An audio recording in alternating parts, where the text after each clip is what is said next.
നമ്മൾ കഴിഞ്ഞ ദിവസം പറഞ്ഞിരുന്നു മെസോണിന്റെ പോഡ്കാസ്റ്റിലേക്ക് കുറച്ച് എഡ്യൂക്കേഷനിസ്റ്റുകളെയും സൈക്കോളജിസ്റ്റുകളെയും നമ്മുടെ കേരളത്തിലെ കുട്ടികൾക്കും രക്ഷിതാക്കൾക്കും അവരനുഭവിക്കുന്ന കുറേ സംശയങ്ങളുണ്ട്.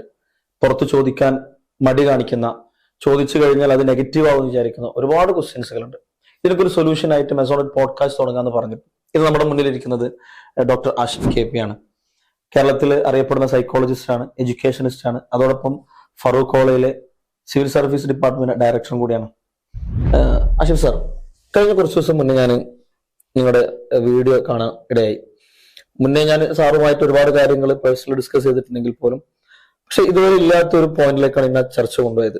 ഒരു 7 റിയലൈസേഷൻ ടു സക്സസ് എന്ന് പറയുന്ന രീതിയിൽ ഒരുപാട് ഇംഗ്ലീഷിലായിരുന്ന ക്ലാസ്സുകൾ ഉണ്ടായിരുന്നു. പക്ഷെ അതും 100% എനിക്കത് കിട്ടേണ്ടത് കിട്ടിയിട്ടില്ല.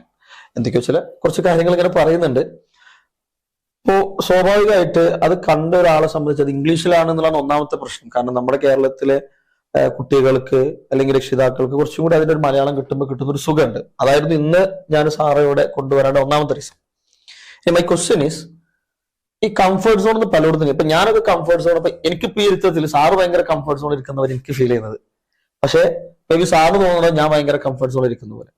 ചിലപ്പോൾ നമ്മൾ കുട്ടികൾ പറയും അവരുടെ കംഫർട്ട് സോൺ നല്ല ക്ലാസ് റൂമാണ്. ആക്ച്വലി എന്താണ് കംഫർട്ട് സോൺ? നല്ല ചോദ്യം. ആ ഒരു ഇംഗ്ലീഷ് വീഡിയോ ഇറങ്ങിയ സമയത്ത് എനിക്ക് വന്ന ആദ്യത്തെ ചോദ്യവും അത് തന്നെയാണ്, എന്താണ് ഈ കംഫർട്ട് സോൺ എന്നതുകൊണ്ട് ഉദ്ദേശിക്കുന്നത് എന്നുള്ളത്. അപ്പൊ അതിലൊരു കൊട്ടേഷൻ ആയിട്ടും ഞാൻ പറയുന്നുണ്ട്, growth begins at the end of the comfort zone. ഒരു വ്യക്തിയുടെ ഗ്രോത്ത് തുടങ്ങുന്നത് കംഫർട്ട് സോൺ ബ്രേക്ക് ചെയ്യുമ്പോഴാണ് എന്നുള്ളത്. ഇപ്പോഴും ഞാൻ ആ കംഫർട്ട് സോൺ എന്താണെന്ന് പറഞ്ഞിട്ടില്ല. കംഫർട്ട് സോൺ എന്നുള്ളതിന്റെ ഒരു വ്യക്തമായ എക്സ്പ്ലനേഷൻ ഇതാണ്: എവിടെയാണോ നമ്മൾ ഏറ്റവും സേഫ് ആയിട്ട് ഫീൽ ചെയ്യുന്നത്, എവിടെയാണോ നമ്മൾ പുതുതായിട്ടൊന്നും ചെയ്യാത്തത്, അതാണ് കംഫർട്ട് സോൺ. ഉദാഹരണത്തിന് ഒരു ക്ലാസ് റൂമിലിരിക്കുന്നു, അല്ലെങ്കിൽ ഒരു സ്ഥലത്തിരിക്കുന്നു, അവിടെ നമ്മൾ നല്ല സേഫായിട്ട് ഫീൽ ചെയ്യുന്നു, നമുക്കറിയുന്ന കാര്യങ്ങൾ മാത്രം നമ്മൾ ചെയ്യുന്നു, പുതുതായിട്ടൊന്നും നമ്മൾ ചെയ്യുന്നില്ല. ഇത് രണ്ടും കൂടെ ഒരുമിക്കുമ്പോൾ ദാറ്റ്സ് എ കംഫർട്ട് സോൺ. അത് ക്ലാസ് റൂം ആവാം, നമ്മുടെ വീടായിരിക്കാം, നമ്മുടെ പ്രൊഫഷണൽ ലൊക്കേഷൻ ആയിരിക്കാം. So growth begins at the end of the comfort zone എന്ന് പറയുന്നത് നമ്മൾ പുതുതായി എന്തെങ്കിലും ചെയ്ത് തുടങ്ങാൻ വേണ്ടി ശ്രമിക്കുമ്പോഴാണ് നമ്മൾ ആ കംഫർട്ട് സോൺ ബ്രേക്ക് ചെയ്യുന്നത്. അതാണ് ഞാൻ ആ growth begins at the end of the comfort zone എന്നുള്ള കൊട്ടേഷൻ നേരത്തെ പറഞ്ഞത്. രസകരമായ ഒരു കാര്യമാണ്. അതായത് എനിക്ക് കിട്ടേണ്ടത് കിട്ടിയില്ല എന്നുള്ളത് സത്യത്തിൽ എനിക്ക് അങ്ങനെ തോന്നുന്നില്ല. റാഷിദിനെ പോലെ M.Tech കഴിഞ്ഞൊരു വ്യക്തിക്ക് സ്വാഭാവികമായിട്ട് കിട്ടേണ്ടതൊക്കെ കിട്ടിയിട്ടുണ്ടാവും. ഇനി റാഷിദ് പഠിപ്പിക്കുന്ന കുട്ടികൾക്ക് കിട്ടേണ്ടത് കിട്ടാൻ വേണ്ടിയിട്ടായിരിക്കാം എന്നെ കൊണ്ട് സംസാരിപ്പിക്കുന്നത്. അതായത് ഞാനത് കുട്ടികളോട് പറയുന്ന സമയത്ത് പിന്നെ എൻ്റെ ഒരു ഇതിലായിരിക്കുമല്ലോ, ഒരു സാധനത്തിനെ കുറിച്ച് കണ്ടെത്തിയ ആള്, എഴുതിയ ആള്, അല്ലെങ്കിൽ അതിനെക്കുറിച്ച് പഠിച്ച ഒരാള്, അല്ലെങ്കിൽ അതിനെക്കുറിച്ച് സ്വാഭാവിക സാർ ഇപ്പോൾ ഒരു 2 മിനിറ്റ് വന്ന് പറഞ്ഞു പോയൊരു സാധനമല്ല. ഞാൻ മനസ്സിലാക്കിയത് അതിനെക്കുറിച്ച് കൃത്യമായൊരു പേപ്പറിനെ സാർ ക്രിയേറ്റ് ചെയ്തിട്ടുണ്ടോ. അപ്പൊ എനിക്കത് എങ്ങനെയെങ്കിലും മാക്സിമം അത് ഞാൻ വളരെ ക്ലിയർ ആയിട്ട് അതിന്റെ ഒരു തുടക്കം മുതൽ തന്നെ പറയാം. അതിനിടയ്ക്ക് ഞാനൊരു കാര്യം ചോദിക്കട്ടെ. നമ്മള് റിയലൈസേഷൻ ഫോർ സക്സസ് എന്ന് പറയുന്നത് ഒരു 7 പോയിന്റുകളാണെന്ന് പറഞ്ഞല്ലോ. 7 റിയലൈസേഷൻ അതൊരു ഏഴമാക്കിയത് സാറിന്റെ ഒരു തോട്ടിൽ വന്നതാണോ, അതാണോ അതിനൊരു വല്ല തിയറി ഉണ്ടോ? അത് 7 റിയലൈസേഷൻ എന്നുള്ളത് ഇതുമായി ബന്ധപ്പെട്ടുകൊണ്ട്, സക്സസുമായി ബന്ധപ്പെട്ടുകൊണ്ടുള്ള ഒരു റൈറ്റിംഗ് അത് നടത്തിയപ്പോൾ അതിലേക്ക് വന്ന, അതിന്റെ റിഫൈൻ ചെയ്ത് ഞാൻ എഴുതിക്കൊണ്ടിരിക്കുന്ന ഒരു ബുക്കുമായി ബന്ധപ്പെട്ടുകൊണ്ട് അതിൽ വന്ന 7 പോയിന്റുകളെ ഞാൻ അത് ഫൈൻ ട്യൂൺ ചെയ്ത് ഏഴാക്കിയതാണ്. ഞാൻ അതിനൊന്ന് അപ്രീഷിയേറ്റ് ചെയ്യാണ്. ആ 7 റിയലൈസേഷന് നമ്മൾ വായിച്ചു കഴിഞ്ഞാൽ മനസ്സിലാവും, അതൊരു വായിച്ച് കംപ്ലീറ്റ് ചെയ്ത് കഴിഞ്ഞാൽ ഒരാൾ സക്സസിലേക്ക് എത്തുന്ന രീതിയിലാണ് അതിന്റെ പോയിന്റുകൾ. അല്ലെങ്കിൽ അതിന് ഫസ്റ്റത്തിന് എന്തുകൊണ്ട് കംഫർട്ട് സോൺ എടുത്തു എന്നുള്ളതാണ് എനിക്ക് സാറുടെ നിലവിലുണ്ടായിരുന്ന ചോദ്യത്തിൽ ഞാൻ സ്റ്റോപ്പ് ചെയ്തിട്ട്, എന്തുകൊണ്ട് ഫസ്റ്റ് കംഫർട്ട് സോൺ എടുത്തു. രണ്ടാമത്തെ പവർ ഓഫ് ഫോക്കസ് ആണ്. അപ്പൊ എന്തുകൊണ്ട് ഫസ്റ്റ് കംഫർട്ട് സോൺ എടുക്കുക, അത് ബ്രേക്ക് ചെയ്യണമെന്ന് പറയാനുള്ള റീസൺ എന്തായിരിക്കും? ഞാൻ അതിനു മുൻപ് ഈ ഒരു കംഫർട്ട് സോൺ എന്താണെന്ന് പറയാം, അതോടൊപ്പം തന്നെ കംഫർട്ട് സോൺ എന്തുകൊണ്ട് എടുത്തു എന്നുള്ളതും പറയാം. ഈ കംഫർട്ട് സോൺ എന്നുള്ളതുമായി ബന്ധപ്പെട്ടുകൊണ്ട് സ്ട്രെസ് അഡാപ്റ്റേഷൻ തിയറി എന്ന് പറയുന്ന ഒരു തിയറി ഉണ്ട്. അത് ഹാൻസെല്ലി എന്ന് പറയുന്ന എൻഡോക്രിനോളജിസ്റ്റ് ആണ് അത് ഡെവലപ്പ് ചെയ്തത്. അദ്ദേഹം കനേഡിയൻ. അദ്ദേഹത്തിന് നമ്മൾ ഫാദർ ഓഫ് സ്ട്രെസ് റിസർച്ച് എന്നാ പറയാം. സ്ട്രെസ്സിനെ കുറിച്ച് ആധികാരികമായി പഠിക്കുകയും അതുമായി ബന്ധപ്പെട്ട് ഒരുപാട് പേപ്പറുകളും, സ്ട്രെസ് എന്ന് പറഞ്ഞാൽ ചലഞ്ച്, വെല്ലുവിളികൾ, ഇതുമായി ബന്ധപ്പെട്ടുകൊണ്ട് പഠിച്ച വ്യക്തിയാണ് ഈ ഹാൻസെല്ലിയുടെ ഈ ഒരു സ്ട്രെസ് അഡാപ്റ്റേഷൻ തിയറിയിൽ അദ്ദേഹം പറയുന്ന ഒരു കാര്യം, വളരെ വിശദമായി പറയുന്ന കാര്യത്തെ ലളിതമാക്കി പറഞ്ഞാൽ, മനുഷ്യൻ വെല്ലുവിളികളെ അതിജീവിച്ചുകൊണ്ടാണ് വളരുക എന്നുള്ളതാണ് അദ്ദേഹം അതിൽ പറയുന്നത്. ആ വെല്ലുവിളിയാണ് ഇവിടുത്തെ കംഫർട്ട്. അപ്പൊ ഞാൻ പറഞ്ഞതും ആ വീഡിയോയിൽ പറഞ്ഞ കാര്യം ഇതാണ്. നിങ്ങൾക്ക് എന്തെങ്കിലും ഒരു മാറ്റം നിങ്ങളുടെ ജീവിതത്തിൽ കൊണ്ടുവരാൻ ആഗ്രഹിക്കുന്നുണ്ടോ, സ്വാഭാവികമായും ആ മാറ്റത്തിന് അനിവാര്യമായി കുറെ വെല്ലുവിളികൾ ഉണ്ടാവും. ആ വെല്ലുവിളികളെ പതുക്കെ പതുക്കെ നേരിട്ട് കൊണ്ട് അതിനെ അതിജീവിക്കണം. ഇതാണ് ആ ഒരു പോയിന്റ്. ഇപ്പോൾ ഈ സ്ട്രെസ് അഡാപ്റ്റേഷൻ തിയറി ഞാൻ പറയുന്ന സമയത്തൊക്കെ ഞാൻ പല എക്സാമ്പിളുകൾ പറയാറുണ്ട്. ഇപ്പൊ ഇംഗ്ലീഷ് വീഡിയോയിൽ പറഞ്ഞ എക്സാമ്പിൾ എന്ന് പറയുന്നത് 1953 മെയ്യിൽ ടെങ്സിങ് നോർഗെ നമ്മുടെ മൗണ്ട് എവറസ്റ്റ് കീഴടക്കിയതാണ്. അപ്പോൾ എഡ്മണ്ട് ഹിലാരി സത്യത്തിൽ ഇതിനു വേണ്ടി തയ്യാറെടുത്ത് വന്ന ഒരു വ്യക്തിയാണ്. ഈ മൗണ്ട് എവറസ്റ്റ് കീഴടക്കണം എന്നതുമായി ബന്ധപ്പെട്ടുകൊണ്ട് അദ്ദേഹം തയ്യാറെടുത്ത് വന്ന വ്യക്തിയാണ്. പക്ഷെ ടെങ്സിങ് നോർഗെ എന്ന് പറയുന്ന വ്യക്തി അദ്ദേഹം ഒരു ഹൈ ആൾട്ടിറ്റ്യൂഡ് പോർട്ടറാണ്. ആ ഹൈ ആൾട്ടിറ്റ്യൂഡ് പോർട്ടർ ഇദ്ദേഹത്തെ സഹായിച്ച് പിന്നീട് അവർ തീരുമാനിക്കുകയാണ് നമുക്ക് രണ്ടുപേർക്കും കൂടെ ഈ ഒരു മൗണ്ട് എവറസ്റ്റ് കീഴടക്കാം എന്നുള്ളത്. പിന്നീട് അവർ പതുക്കെ പതുക്കെ പതുക്കെ ചെറിയ ചെറിയ ചലഞ്ചുകളെ അതിജീവിച്ച് അങ്ങനെ 1953 അവരുടെ കംഫർട്ട് സോണുകളെ അവർ പതുക്കെ പതുക്കെ ബ്രേക്ക് ചെയ്ത് 1953 ലോകത്ത് ആദ്യമായിട്ട് രണ്ടുപേരും മൗണ്ട് എവറസ്റ്റ് കീഴടക്കുക. അപ്പോൾ കംഫർട്ട് സോൺ ബ്രേക്ക് ചെയ്യുക എന്ന് പറയുമ്പോൾ നമ്മുടെ ചലഞ്ചുകളെ അതിജീവിച്ച് പതുക്കെ നമ്മൾ സക്സസിലേക്ക് എത്തുന്നു എന്നുള്ളതിനെ നമുക്ക് ആ രീതിയിലും എക്സ്പ്ലെയിൻ ചെയ്യാം. പിന്നെ ഇതിപ്പം ഇതൊരു വലിയൊരു തിയറിയാണല്ലോ. പക്ഷെ നമ്മളെ കേരളത്തിലെ കുട്ടികൾ, രക്ഷിതാക്കൾ ഒരു സാധാരണക്കാരാണ്. അവർക്കിത് ഉൾക്കൊള്ളാൻ പറ്റിയെന്ന് എനിക്ക് തോന്നുന്നില്ല. ചിലപ്പോൾ അവരെ സംബന്ധിച്ച് പറ്റുന്ന ഒരു നാടൻ വല്ല എക്സാമ്പിൾസ് പറയാൻ പറ്റുമോ?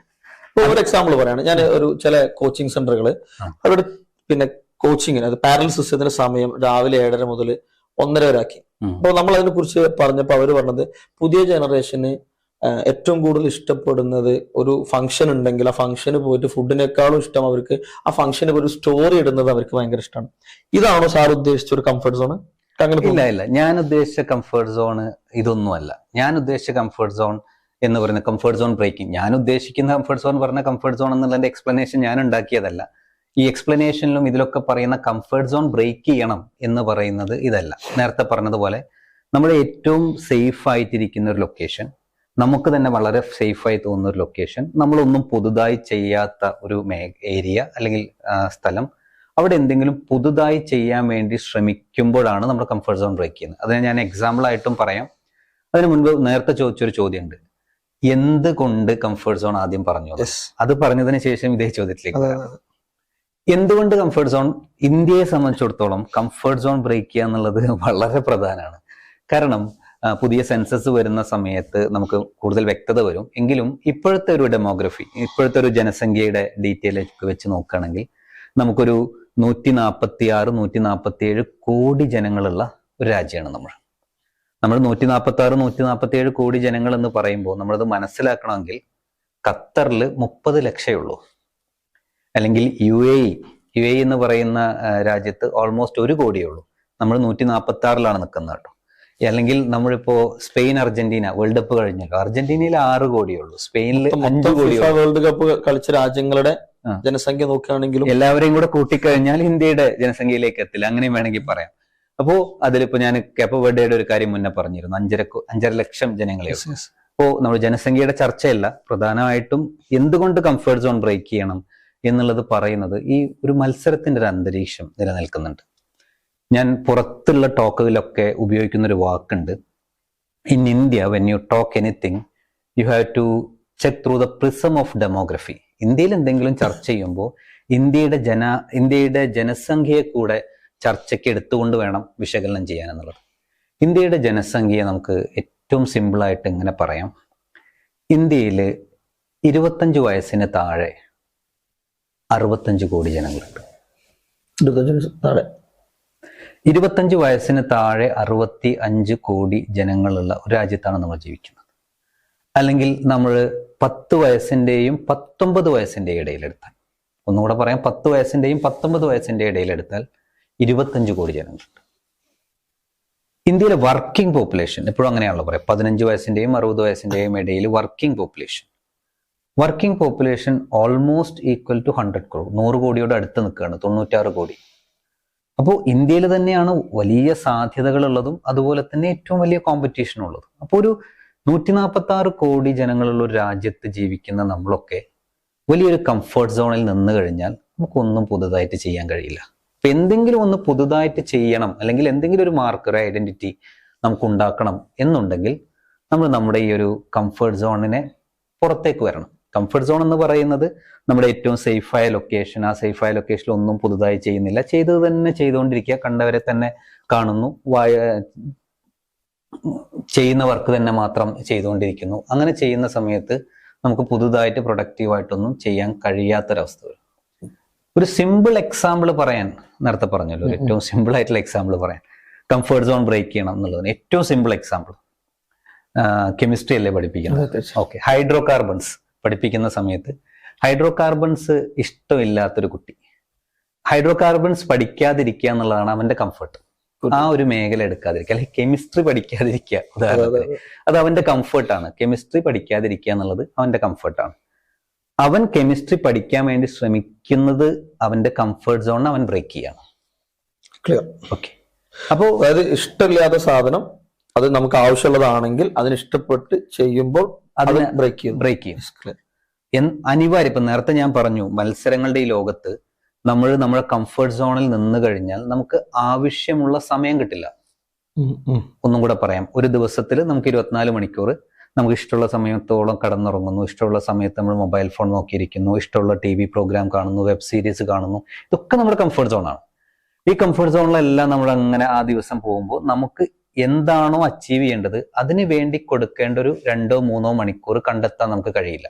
തീർച്ചയായിട്ടും. അപ്പൊ നേരത്തെ പറഞ്ഞ പോലെ കെമിസ്ട്രി ഇരുന്ന് പഠിക്കണം, കെമിസ്ട്രിയിലെ ഒബ്ജക്റ്റീവ് ക്വസ്റ്റ്യൻസ് സോൾവ് ചെയ്ത് പഠിക്കണം, ഹൈഡ്രോ കാർബൺസ് ഒന്ന് പിടിച്ചു നോക്കണം, പുതിയ AI ഒക്കെ ഉപയോഗിച്ചുകൊണ്ട് അതൊക്കെ ഒന്ന് വായിച്ചു നോക്കണം, നിങ്ങൾ പഠിപ്പിച്ച കാര്യങ്ങളൊക്കെ ഒന്ന് വർക്കൗട്ട് ചെയ്ത് നോക്കണമെങ്കിൽ ആ ദിവസത്തിൽ ഒരു 3 മണിക്കൂർ കണ്ടെത്തണം.